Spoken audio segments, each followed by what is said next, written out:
Thanks for watching another episode of CC Rider. I want to talk about aerodynamics, and I'm talking a little bit close so you can hear me. Just going over my few modifications that I've done, and I want to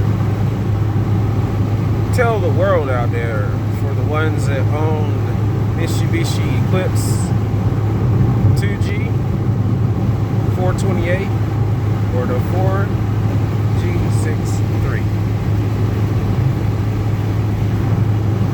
This is what I've done to my cooling system. Instead of spending a lot of money on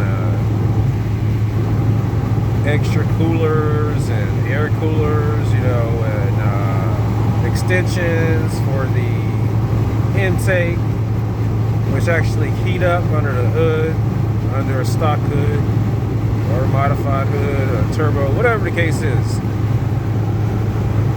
I've done something that's I don't hear anybody talking about. Who has it where you're driving and your temperature is like this? Let me show you. Let me show you how my temperature is running.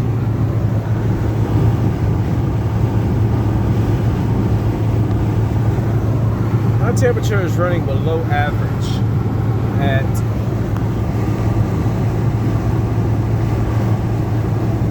75 miles per hour on the interstate. Now I can run this temperature. Oh, it's cold outside. Yes, it is cold outside. It's about, I think it's about 40 degrees, or maybe it's a little bit less than 40. It's pretty cold. It's almost to the point of frost, but not exactly, because I don't see frost on the ground anywhere. But it was the other morning. It's about a little after 8 o'clock in the morning here in December 2023, and I'm running below average temperature, and it can get a little lower than that when the temperature gets to about 35 degrees or slightly above. Anyway, so what I've done is I've tricked out my thermostat, and I want to hear more people talk about doing things like this to bring your engine temperature down, because as you saw how many miles I have on this vehicle, I'm at 322,345 miles. I got 300,000 miles on this vehicle, and it's a 98. You don't get that by running stock temperature. You get that by running below temperature. My oil setup is a Valvoline 1040 weight oil with a Castrol GTX 2050 mix. The 2050 I poured into the oil filter. When the weather's cold, you want to do it at least halfway. It will slow the vehicle down on acceleration. But in this day and time, if you're trying to get your Eclipse to last as long as mine, you're not trying to just dog it out, because they are known for lasting a long time as long as you keep the maintenance up like you know you're supposed to and driving like you got some sense. You're going to last a very long time like me. So in the wintertime, colder months, it's going to be half of the oil filter, 2050 weight, and eventually it's going to thin out and you're going to get your acceleration back.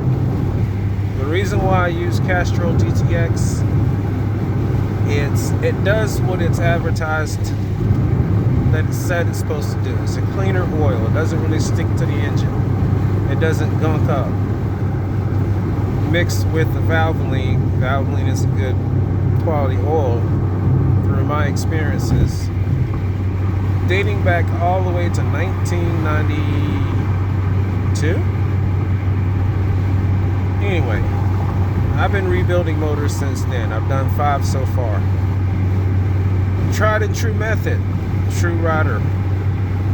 Knowledge here. A little bit of experience. Well, not just a little bit of experience. But let me get back to the cooling part. So I'm running below average temperature. And it does get cooler than that. It does drop down a little more than that. And because of that, the internal heat does suffer quite a little bit. It's not quite as warm as it should be, but it's a trade-off. Hey, you want performance as far as being able to run a cooler engine. The plus side is that the plus side to that is that you can drive a whole lot harder than an average anybody, really, and keep your oil within tolerance of protecting the engine, and it does that. There have been times where my engine, I've heard a tap and it goes away.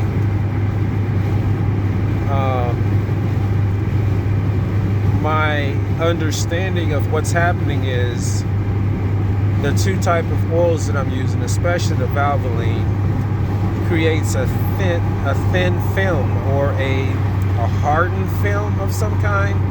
Something is happening between the bearings that sort of conditions itself, and the tap goes away. I can idle it and I don't hear a tap. I can drive through the city streets, first gear, and just holding the idle and listening to the echoes off the side of the curb, and I do not hear a tap. I don't hear a tap whatsoever. The tap comes and goes, and I don't think it's an upper tap. I think it's a lower tap. The main bearing, not the main bearings, the rod bearings. Actually, to be honest with you, there is one that will tap, but it only happens if the 2050 thins out a little bit and I'm running straight 1040, which I've actually done one time, and then I added the 2050 in there at a small amount, and I don't hear the tap no more. It totally goes away, and I've been keeping it away for a good 3 years now, since 2020. I think that's when I first heard it.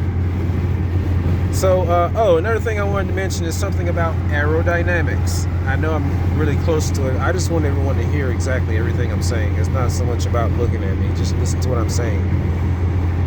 Now, on your Mitsubishi Eclipse 2G, the aerodynamics can be improved so greatly to the point that it will become annoying. I will show another video on this, and it's nothing that I did intentionally. It's just something that kind of happened over time, and I realized, if you notice how the front scoop is, it's designed to funnel air, catch air, and funnel it directly up and at the cooler, the radiator.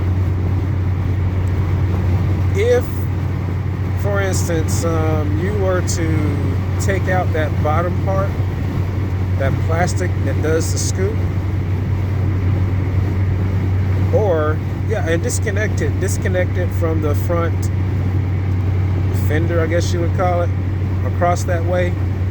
Now I'm guessing, how did you figure this out? That's what you're probably thinking. Well, actually mine kind of broke from running up onto curbs at the Dollar General a few times, and some of those speed bump things that they have in front of the store, which are tall as hell. Anyway, so after that's happened a couple times, it's actually broken, and I've got it suspended with a kind of like a downward Y supports. Here comes people that are kind of slow. I wonder if you can see me. Anyway, it's held up like that. It's held up. I'm not using rods. I'm using ordinary wire. I'll change that to rods one day. But anyway, the plan is, and since that's happened, my aerodynamics has improved greatly. The air doesn't actually scoop up as it did when it was stock, before it was broken. So my aerodynamics has improved a lot. I can be on the interstate and I try to hold my paddle at, let's say, 70 miles an hour, and I'm going downhill. I'll actually speed up to 80 miles an hour without even pressing the gas. I'm trying to hold it at the exact same position. I am holding it at the exact same position. And I will speed up to 80 miles an hour, and it seems to get ahead of itself.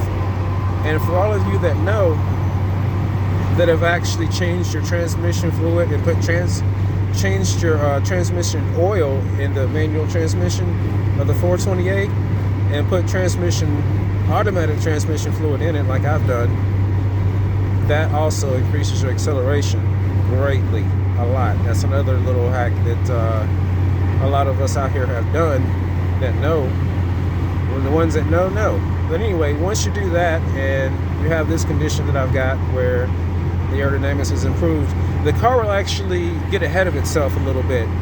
And for all of you that know, when you drive this vehicle, this manual transmission, you can feel where you're ahead of yourself and you're bumping back and forth, like the car is actually going a little ahead of its gear, and you have to either go a little faster or press your clutch in and re-engage at a higher RPM just to speed up a little bit, to kind of get ahead of the free fall, I would say. So that's the part that I meant, that it gets annoying. The car gets ahead of itself actually coming downhill. It really does. It speeds up, and the annoying part is you get behind other people that their vehicles are set up to catch the air, like this one was set up to catch the air, and everyone gets slowed down. They can let off the gas a little bit and they'll actually slow down even more going downhill, especially in automatic. But me, I'm speeding up, really speeding up, to the point where I'm getting ahead of the car is getting ahead of the gear. Put it that way. It's free falling ahead of the gear. And I can actually feel that point where it's bumping back and forth in between too fast and it's catching again. It's a little too fast and it's catching again. It's like that, and it's annoying. I don't let it do that because I don't like what it's doing to the timing belt. So when that happens, so the reason why I mentioned all of that and the temperature, all right, so I posted a video, it's on my other channel, but I'll go ahead and explain, where my temperature had gotten very low one day when it was freezing cold and raining at the same time. I think temperatures went down to 32 degrees, or very close to icy conditions. Not ice, but very close. It could have been. And it was raining, and my temperature was barely above the sea. I'm serious. Interstate speed, barely above the sea. And it wasn't running right at all. The sensor that detects the coolant temperature was out of range for the operation in which it was, the conditions that it was placed under, because it was so cold. And I experienced some issues. I thought it was actually the coil pack. It was cutting back, it was jerking a little bit, but it was actually due to the fact that it was just too cold. So what I did was, to fix that problem, I actually put a piece of foam. You know, the foam that you buy for the foam noodles that you use in a swimming pool, the ones that are green, some are blue, some are red. Well, I chose green. I wrapped 3 of those together with electrical tape, and I stuffed it between the front bumper and the cooler, the air conditioner cooler, the condenser. It doesn't go completely all the way across. It's less than halfway, and I did it on the exhaust side, on the belt side actually. So it keeps that part of the engine a little bit warmer, and This is a temperature, I just showed you, and I'm still driving here about close to 75 miles an hour. So I hope you saw that. That's the temperature I'm running at now. Before it was slightly under and a little bit too cold, and I experienced those problems. And the surprising thing that I've noticed is that my aerodynamics has changed. It is catching more air. Just that little bit of foam that I put there, it's actually catching more air and causing some aerodynamic drag, believe it or not, to where when I'm coming downhill now and I'm holding it at 70 miles an hour, it does not speed up. It's the strangest thing that something that small, and I'll show it in another video, something that small can actually slow the car down to the point where I'm driving downhill and I do not increase from 70 to 80 miles an hour. It holds it steady, just about. It makes a difference. And the whole thing that led me to even think about this and to make this video is that whenever I think that any one of us puts a wing on the back of our car, the downforce should not be that great at all. The angle of the wing should not be that great at all. Just enough to, basically for show, and enough to bring it some downforce at speeds of about 95 to 100 miles an hour. So you can, if you know a little something about what angle that should be at, then you know a little something about what angle that should be at. The wing is what I'm talking about for the ones out there that like to have a complete explanation of what somebody's talking about, which can easily be figured out. You can just imagine it in your head. I'll show another video on the slight modification I did to make it run warmer. It's not quite as cool, and it is slowing the vehicle down just a tiny bit. My gas mileage, on the other hand, without it is great. $5 in gas. $5 in gas, and the gas is about what was it, 280 something, 287 a gallon, and I can go more than 30 miles. Yes, that's true. Without it, more than 30 miles, because my aerodynamics is so much better. So improve your aerodynamics on your Mitsubishi Eclipse. I plan on replacing that plastic front bottom end with a bar, so that there is no drag whatsoever, just a bar, a black bar going across. I may bend it, I may have it straight, I'm not exactly sure. I may put fog lights on it, I may put a light strip on it, I'm not sure, LED light strip.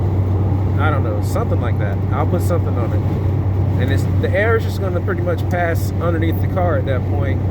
And that little scoop, I may eliminate it, I may keep it, I may modify it, I may bulge it out with PVC or something just to get the airflow to channel a little better, which is only going to channel under better and probably upper better, which may or may not create more drag, but eliminating it would definitely increase the aerodynamics. I know that for a fact.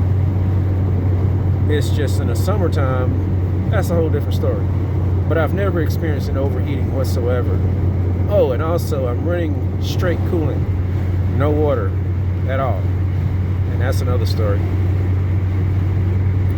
Shout out to all the other Mitsubishi Eclipse owners, 1G, 2G, and even 3G.